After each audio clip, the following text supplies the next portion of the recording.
Hi అండి. Welcome to Karthika foods. ఈరోజు మా ఇంట్లో లంచ్‌లోకి టమాటా పప్పు ప్రిపేర్ చేశాననమాట. హస్బెండ్‌కి, పాపకి లంచ్ బాక్స్‌లో పెట్టడానికి. ఈ టమాటా పప్పు రెగ్యులర్‌గా కాకుండా కొంచెం మనం డిఫరెంట్‌గా చేసుకుంటే చాలా టేస్ట్‌గా ఉంటుంది.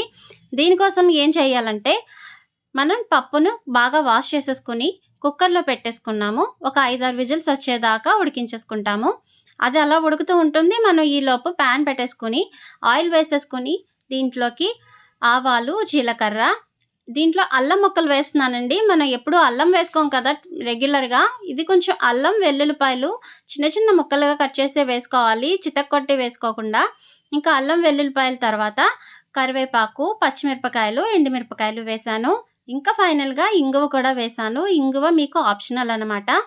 ఇంకొక 3 టమాటాలు తీసుకొని కట్ చేసేసుకొని వీటిల్లో వేసేసాననమాట. దీంట్లో చింతపండు కూడా మనం ఇప్పుడే వేసేసుకుంటాము. ఎందుకంటే చింతపండు దీంట్లో బాగా మగ్గిపోతుందనమాట. ఇప్పుడు దీంట్లో ఇంకా ఉప్పు, పసుపు, కొంచెం కారం కూడా వేసుకొని ఒక 5 మినిట్స్ మూత పెట్టేసుకొని బాగా మగ్గించుకోవాలనమాట. టమాటాలు ఎంత బాగా మగ్గితే ఈ పప్పు అంత టేస్ట్‌గా ఉంటుంది. చూసారా టమాటాలు మగ్గిపోయాయి. ఇప్పుడు మన పప్పు ఇలా ఉడికిపోయిందనమాట. బాగా ఉడికిపోయింది. ఇప్పుడు ఈ పప్పు దాంట్లో వేసేస్తామనమాట. పప్పు ఈ టమాటా ముక్కల్లో బాగా కలిపేసుకొని మనకు కావాల్సినంత వాటర్ వేసేసుకోవాలి.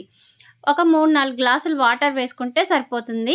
ఇలాగ వేసుకున్న తర్వాత బాగా కలుపుకొని ఇది ఒక 10 నిమిషాల పాటు అలా ఉడకనివ్వండి.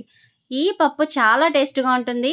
రెగ్యులర్‌గా అన్నీ కలిపి కుక్కర్‌లో పెట్టేసుకునే కన్నా, మనకి టైం ఉన్నప్పుడు అప్పుడప్పుడు ఇలా చేసుకొని తింటే చాలా టేస్ట్ ఉంటుందండి.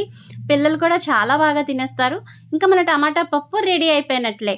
అప్పుడప్పుడు ఇలా ట్రై చేయండి.